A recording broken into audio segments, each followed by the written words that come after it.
In the spring of 2001, Earthlink investor and established money manager Reed Slatkin is caught operating one of the largest Ponzi schemes in American history. Most Ponzi schemes last for a few years before they blew up. Reed managed to pull this off for more than a decade, which is extraordinary. Over the years, more than 800 investors from across the country sent Slatkin more than $600 million. And in the end, Slatkin's bad investments wiped out $210 million of investor money. There were several hundred investors, and they were a very wide variety of people. There were some very prosperous and high-profile people from the entertainment industry, but there were also a lot of middle and working-class people who gave over their retirement money, their education funds to Reed Slatkin, because they thought their money would be safe, secure, and would make money. The news of the fraud hits investors hard. Do I freak out and just lose my mind over this, or do I have to stay strong for my family? And that was the thing that actually I think kept me like sane through this. Daniel Sadeh had invested nearly $400,000 just 2 years earlier. It's money he can't afford to lose. When we found out that he stole the money, my wife was pregnant with twins. We were just in the middle of construction on the house. Then we counted on the money that we had with Reed. And then I found that out, that everything was gone. As investors try to pick up the pieces, Reed Slatkin knows the game is over.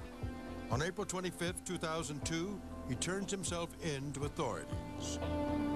It's fairly unusual for someone to voluntarily surrender in a case like this, but there was convincing evidence of his guilt, and he basically walked into custody rather than be arrested. Slatkin pleads guilty to mail fraud, wire fraud, money laundering, and conspiracy to obstruct justice. My intention, of course, was to keep it going so I could make enough money to pay everybody back.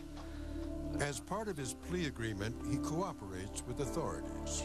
Here's the point. I was involved in an obstruction of justice at the time with the SEC. I was actively perpetrating that and working on it in an attempt to keep myself going so that I could keep the scheme going. He combs through documents with investors, retracing the steps of his 15-year charade.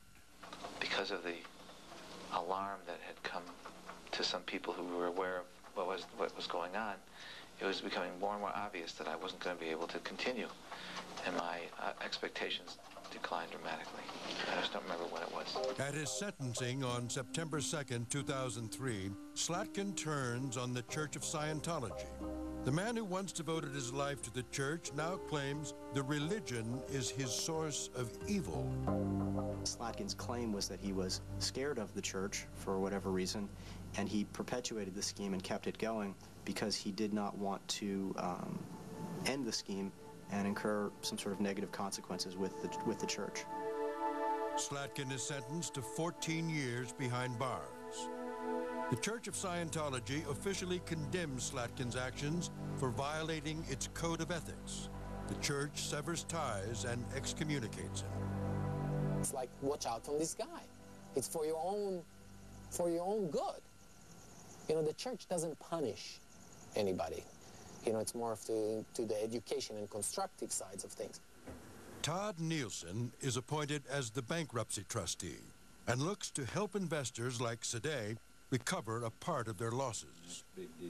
If someone had placed $100,000 into this matter and received $150,000, we said we just wanted the $50,000 back. The recovery comes at a high price to the investors who unknowingly made money off Slatkin's scam, like film producer Jay Sedrish. I got a letter from the trustee saying that I'm going to have to pay all the money I took out back. Whoa. What do you mean I'm going to have to pay all the money? That was my money, dude. Sedrish saw his $250,000 investment grow to more than $1.2 million. He was later asked to return $175,000. Where am I going to come up with $175,000? Take it out of my Reed money. You know what I mean? It was very hard not to, it was hard not to be flipped. To date, Nielsen has recovered more than $140 million, and investors have received back about 40% of their losses. Which is an amazing return. On most Ponzi schemes, it's usually pennies on the dollar. It was devastating early on. It took about 4 years for it to soften. John Poitras recovers less than half of the $15 million he invested with Slatkin. What he had stolen from me was 4 decades of my life. It's also a very, hollow feeling that you get to relive it every day. He stole my dream. That's the main thing that this guy did to me. He stole my dream. Daniel Sadeh has lost almost $200,000, and his plans for the future are dashed. It's really hard every day when I go to work and I have bills and I have problems to think that it was all worked out there and now it's like all gone. He, in many ways, destroyed lives. And they were crushed, not just financially, but they were crushed emotionally because they trusted this man. The guy's a monster. I cannot imagine, that this guy is part of the human race. He's the epitome of evil.